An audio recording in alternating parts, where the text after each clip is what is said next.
বন্ধুরা, আবারও আপনাদের সামনে চলে এসেছি একটা দুর্দান্ত ফাটাফাটি সবচেয়ে বড় খবর নিয়ে, যেটা শুনলে আপনি অসম্ভব বলে মনে করবেন। সেমিফাইনাল না খেলে সোজা ফাইনালে যেতে পারে ভারত। দুর্ধর্ষ এই সমীকরণ কীভাবে জানেন?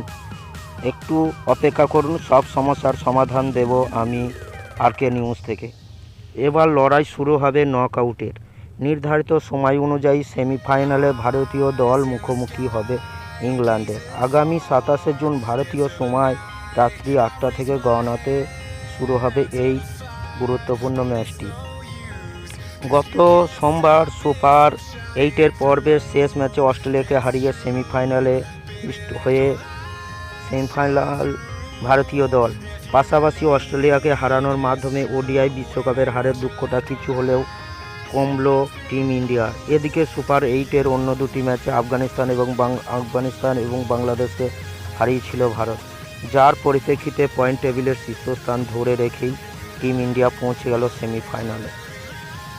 শুধু তাই নয়, ক্রিকেটের এই মেগা টুর্নামেন্টে এবার রীতিমতো অপ্রতিরোধ রয়েছে রোহিত বাহিনী।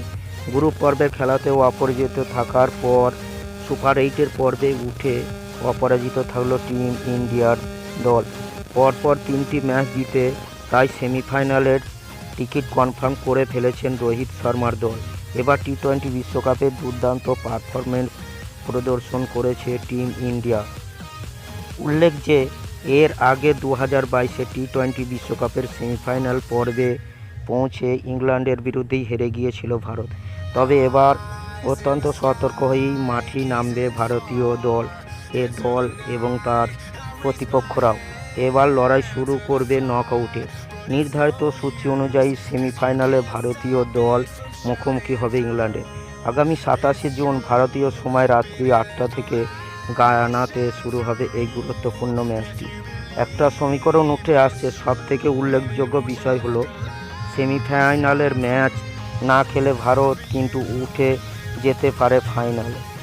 কিভাবে সেমিফাইনাল না খেলে ভারত পৌঁছে যাবে ফাইনালে, এই প্রসঙ্গে জানিয়ে রাখি এবারে টি-20 বিশ্বকাপের সূচি অনুযায়ী প্রথম সেমিফাইনালের জন্য রিজার্ভ ডে বরাদ্দ থাকলেও দ্বিতীয় সেমিফাইনালের জন্য কোনো রিজার্ভ ডে বরাদ্দ নেই।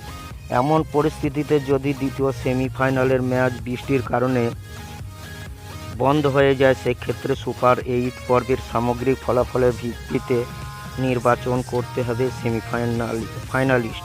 আর সেখানেই এগিয়ে রয়েছে ভারত, কারণ ইংল্যান্ডের থেকে ভারত বেশি ম্যাচ জেতায় সরাসরি পৌঁছে যেতে পারে ফাইনালে।